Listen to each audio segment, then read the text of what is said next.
Hello, friends. When I want to learn something, I usually struggle a lot if I try to learn it by heart. So instead, I always try to understand it so that it makes a story that is easier to remember. And I believe it is the same for drawing. For this anatomy study, I wanted to focus on the upper body and how the bones intertwine with each other to allow us to execute the complex movements that we want to draw later on. First off, the skull. The skull is not one single bone. It is actually the fusion of several ones that are either visible or not. For us, the most important are the ones we see because they give definition to the face. There are three main ones: the zygomatic bone, the frontal bone, and the mandible, also known as the jaw. The zygomatic bone is especially interesting because it is just under the cheekbone and forms a part of the orbit with the frontal bone.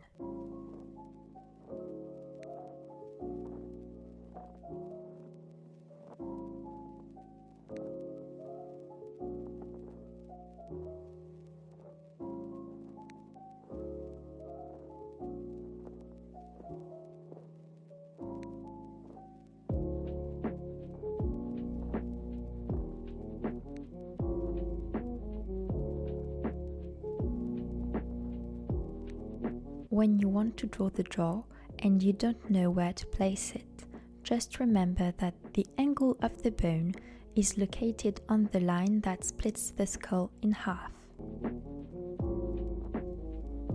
As for the nose, since it is made of cartilage, it appears hollow. However, we can notice that the top of its location coincides with the midpoint of the orbits.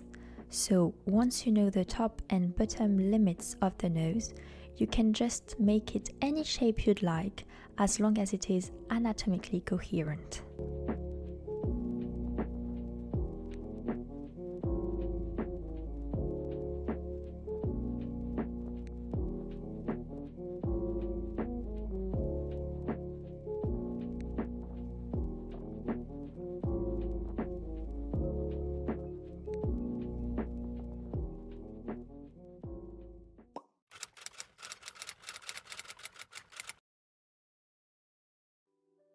The next thing that we are going to tackle is the articulation between the shoulder girdle and the arm.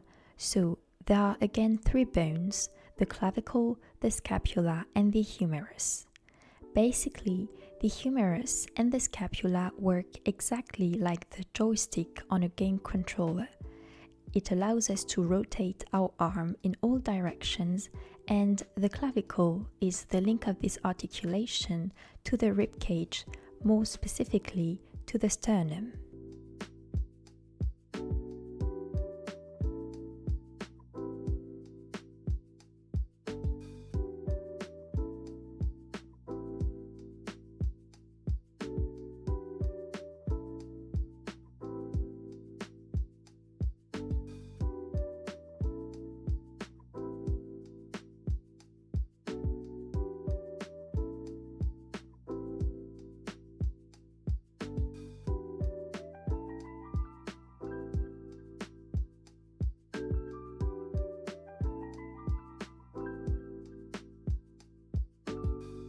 At the tip of the humerus, there are two other bones, the radius and the ulna, which form the forearm, and the connection of the three makes the elbow.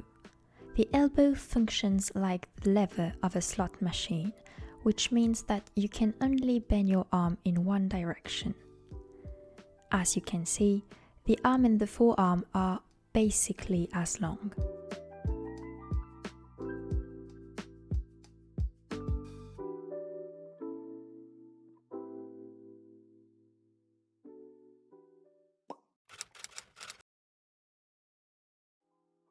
Moving on to the hand, which is a very complex part of the body, anatomically speaking, because it is made of 27 bones. To make it simple, there is the carpus, made of lots of tiny bones that form the wrist. Then there are the metacarpal bones, which are underneath the palm of the hand, and each one of these metacarpal bones articulates with the first phalanx of each finger. Each finger has 3 phalanges, except for the thumb that has only 2.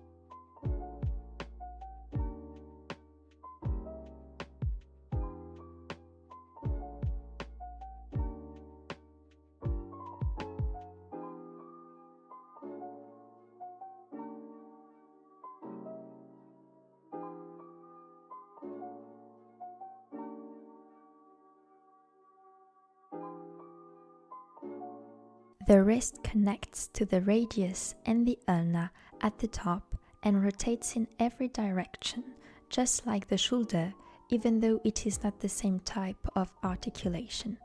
However, when you are drawing the hand of a character, just know that the wrist cannot really bend more than around 80 degrees in flexion or extension. Of course, these are just the real-life properties of the bones, and we are absolutely free to do as we please when drawing, but keeping that in mind can help prevent bizarre poses.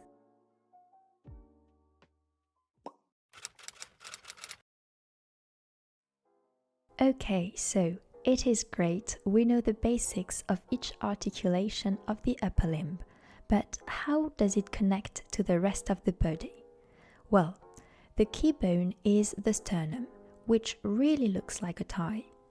Imagine the top of the sternum is the bow of the tie. That is where the clavicle connects. The body of the sternum, for its part, articulates with the first 7 pairs of ribs, which connect to the spine in your back.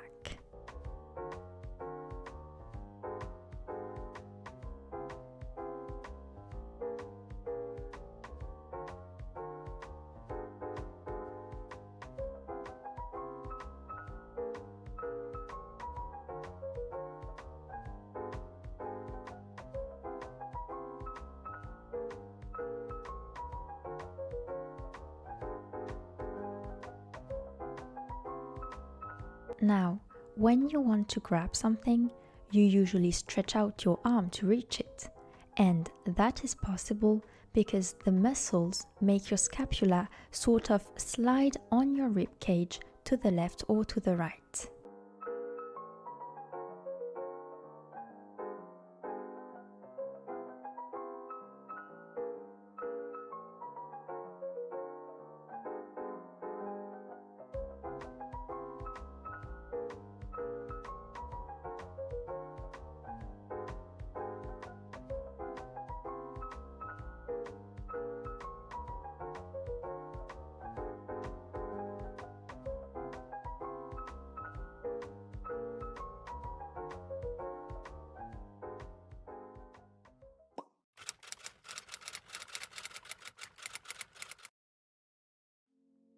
I also wanted to quickly show you what it looks like on the back. It is basically like the front, except for the scapula that has a spine that you can feel when you touch the back of your shoulder.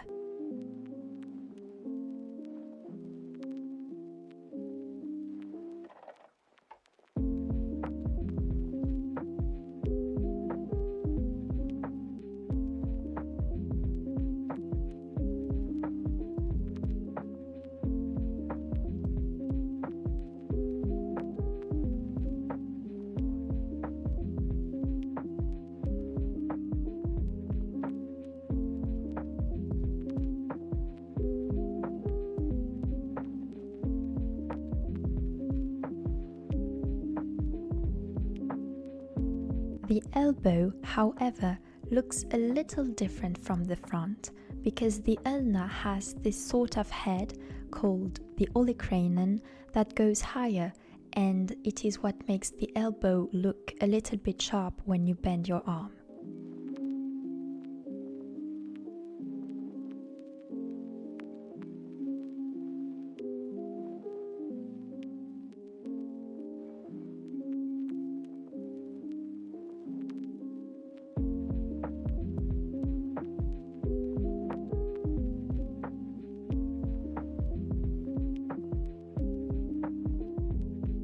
I really hope this helped you understand a little bit better how the upper limb works and how everything connects together. There is a part 2 coming soon about the lower limb this time, so stay tuned if you are interested. Thank you very much for spending this time with me. Sweet kisses.